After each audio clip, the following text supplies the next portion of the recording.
meron nang nagbabalak na bawiin yung kanilang signature. Will the COMELEC allow this? And if you allow this, paano bang gagawin nila? Saan sila pupunta?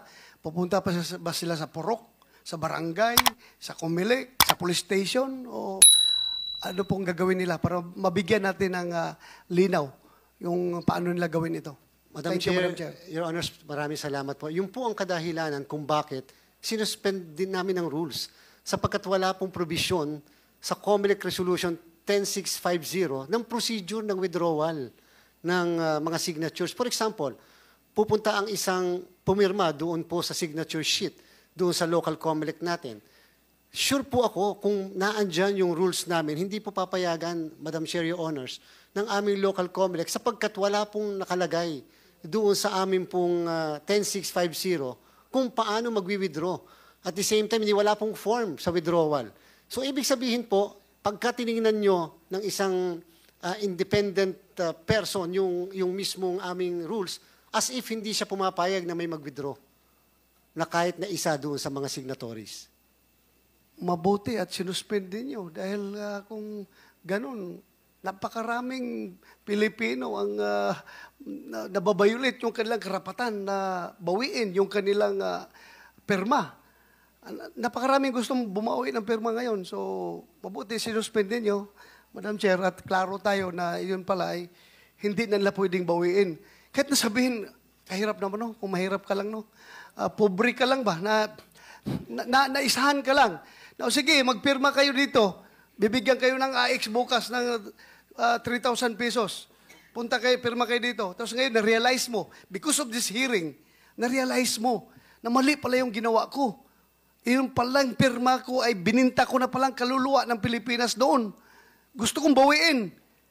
Tapos hindi pala pwedeng bawiin kung hindi niyo sinuspend yung ginagawa ninyo.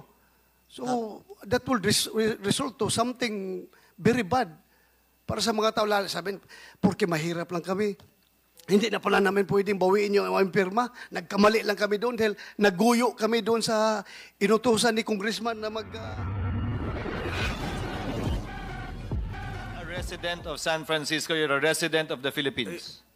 Yeah, I maintain a residence in San Francisco, but I live here. You're a green card holder, no? I go there every now and then. You're a green card holder or ordinary visa lang? No, I'm not.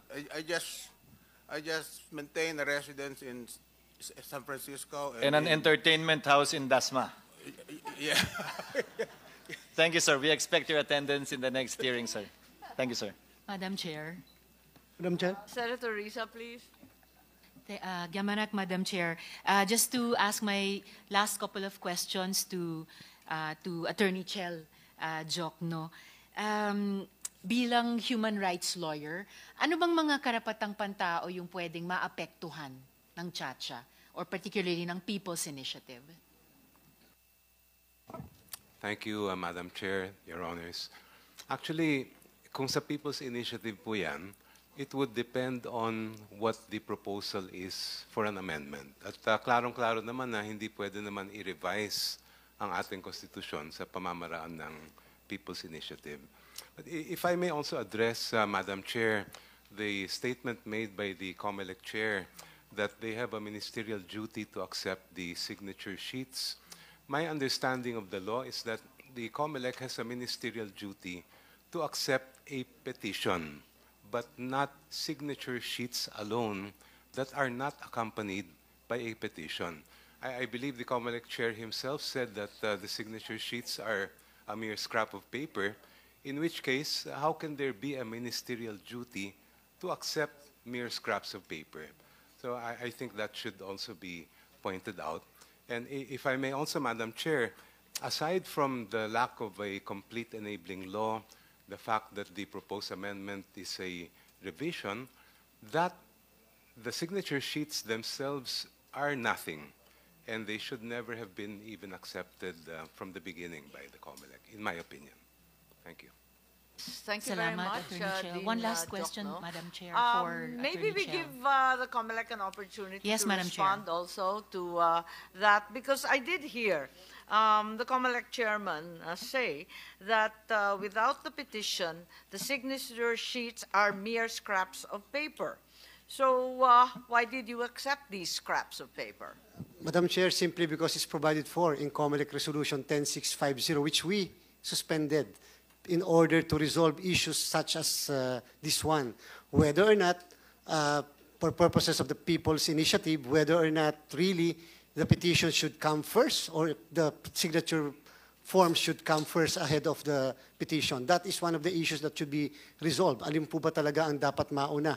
Ang petition bago ang signature sheets o ang signature sheets bago ang formal na petition. So, yan po yung isang issues na kinakailangan i-resolve, and that's the reason why isa po yan sa mga bagay na pinag-usapan ng NBank para po mas maging maliwanag kung alin ba talagang una sa at huli sa dalawa. Madam Pero Chair. dami-dami na ninyong tinanggap eh. I think si Senator Bato has been aching to talk. Madam Chair, thank you, Madam Chair. Chairman George, habang naghihiring tayo ngayon, marami tayong mga kababayan na nanonood at meron nang nagbabalak na bawiin yung kanilang signature. Will the COMELEC allow this? And if you allow this, paano bang gagawin nila? Saan sila pupunta?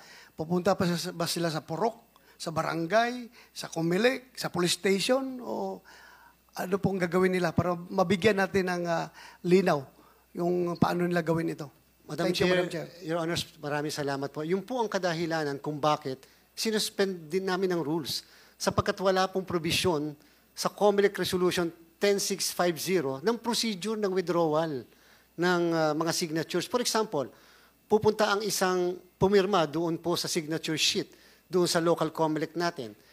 Sure po ako kung naandyan yung rules namin, hindi po papayagan, Madam Chair, Your Honors, ng aming local COMELEC sapagkat wala pong nakalagay doon sa aming pong 10650 kung paano magwi-withdraw.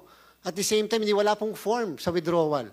So, ibig sabihin po, pagka tinignan nyo ng isang independent person yung mismong aming rules, as if hindi siya pumapayag na may mag-withdraw na kahit na isa doon sa mga signatories. Mabuti at sinuspend din nyo dahil kung ganun, napakaraming Pilipino ang nababayulit yung kanilang karapatan na bawiin yung kanilang perma. Napakaraming gustong bumawi ng perma ngayon. So, mabuti sinuspend din nyo, Madam Chair, at klaro tayo na yun pala ay hindi na nila pwedeng bawiin. Kahit nasabihin, kahirap naman, no? Kung mahirap ka lang, no? Pobre ka lang ba? Naisahan ka lang. Na, sige, magpirma kayo dito. Bibigyan kayo ng AX bukas ng 3,000 pesos. Punta kayo, pirma kayo dito. Tapos ngayon, na-realize mo, because of this hearing, na-realize mo na mali pala yung ginawa ko. Yung palang pirma ko ay bininta ko na palang kaluluwa ng Pilipinas doon. Gusto kong bawiin. Tapos hindi pala pwedeng bawiin kung hindi niyo sinuspend yung ginagawa ninyo. So, that will result to something very bad para sa mga tao. Sabihin, porque mahirap lang kami. Hindi na pala namin pwedeng bawiin yung aming pirma. Nagkamali lang kami doon dahil naguyo kami doon sa inutusan ni Congressman na magpapirma sa amin. Tapos, ganun, hindi na pala namin pwedeng bawiin.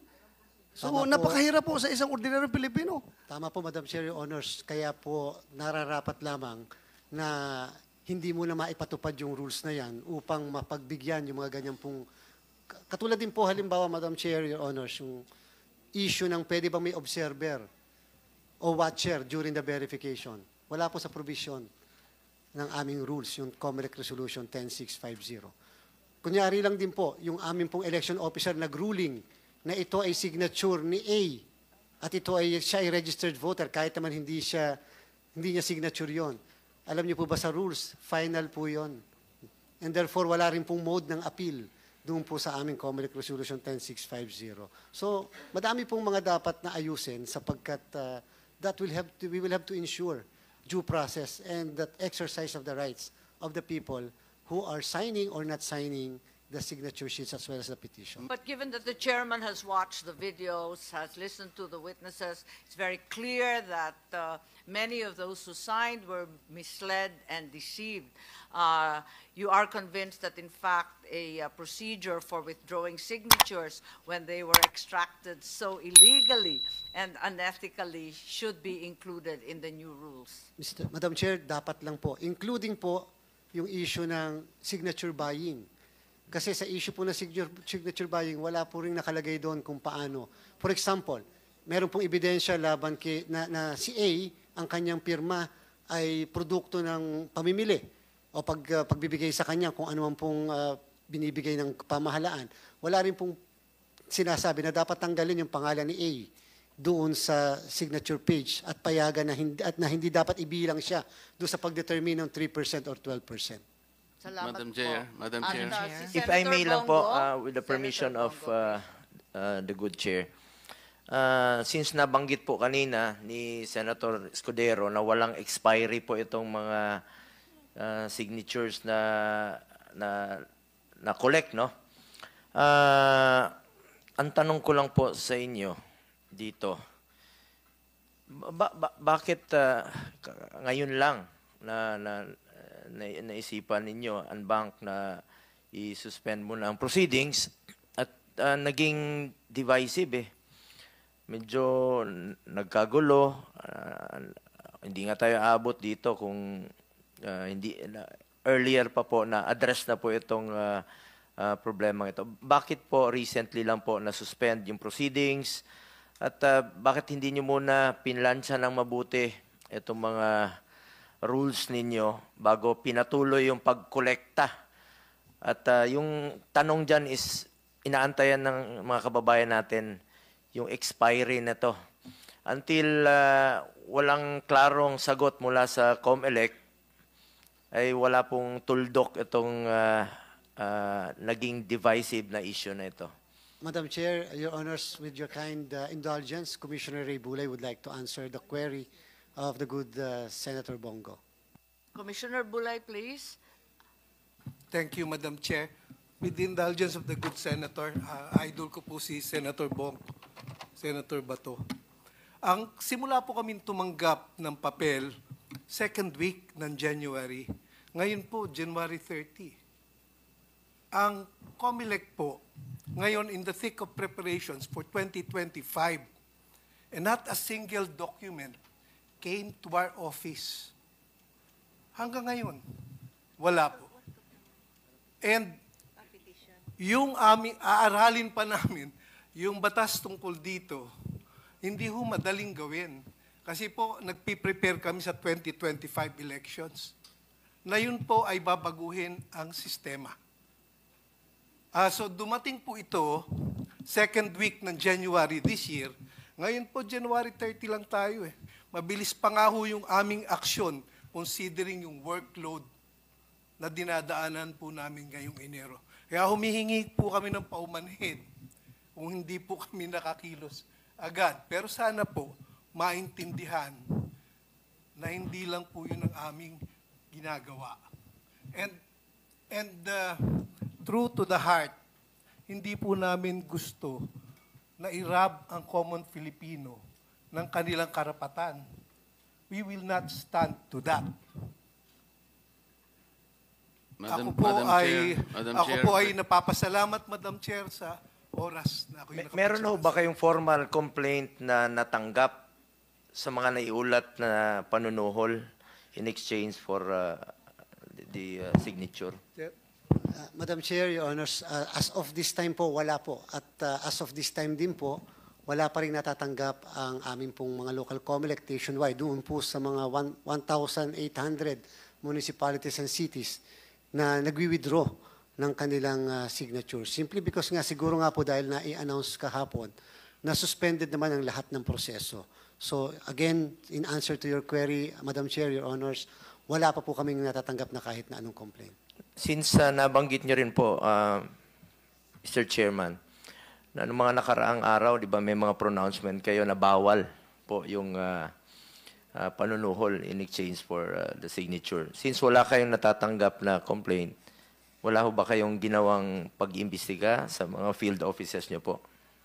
Madam Chair, kapag po tinignan natin yung mga umiiral ng mga patakaran, kahit po ang Omnibus Election Code na under Republic Act 6735 ay suppletory in character. Ibig sabihin, pwedeng gamitin namin. Alam niyo po, sa punto ng signature gathering, wala pa pong jurisdiction ng COMELEC. Doon po sa issue ng panunuhol o paggamit ng pondo, wala po kaming jurisdiction. Hindi po siya ma-relate kahit anong stretch ng aming imagination. Yun nga po yung pilit naming sinusubukan na magawa ng paraan. Kasi yung pong issue ng sinasabing vote buying, papasok lang po kasi ang vote buying, Madam Chair, Your Honors, kapag po election period. Yan po yung jurisdiction ng COMELEC. And therefore, when it comes to misuse of public funds in relation to signature buying, ang COMELEC po ay walang jurisdiction. The most po, magkakaroon kami ng jurisdiction kapag naandun na kami sa level ng verification. Pag bine-verify na namin ang signatures, then tsaka po kami mag-entertain na si A, si B, si C, ang buong barangay na ito, kinuhanan ng signatures, binili ang kanilang mga pirma. Pwede po namin ma-entertain. Pero nga po, hanggang ngayon, the COMELEC does not have jurisdiction yet. Even at the time of the suspension of all proceedings, wala pa po kaming jurisdiction. Kaya nga po, siguro po for purposes of legislation, yan po yung dapat maisama kung talagang re-reviewin po natin yung Republic Act 6735. Kasi po the COMELEC cannot punish an act as criminal. The COMELEC po does not have that authority to define a crime. Meron po tayong prinsipyo sa batas, nullium crimen, nullia pena sine lega. There's no crime if there is no law punishing it. So how can we, the COMELEC, punish or even charge somebody violating something or performing an act which to us, under common understanding, is illegal or immoral kung hindi po siya punishable? Siguro po under the Anti-Graft and Corrupt Practices Act, but not under the Omnibus Election Code. Marami Related akong follow-up, listahan Madam dito Chair. kung ano-anong pwedeng ipataw na parusa na kahit sinasabi ninyo na wala sa batas, napakarami po nito. At, Madam Chair. andito yung mga iba't ibang anti-graft, yung revised penal code, ang 2020, may technical malversation po, may corruption of public officials, section 4, andito yung code of ethical conduct natin, yung admin problems, ang dami po rito, tapos yung direct bribery, lahat yan pwede, di ba? So, hindi pwedeng maghugas kamay. Talagang may mga batas na pwedeng gamitin. We fully agree with the list as mentioned as far as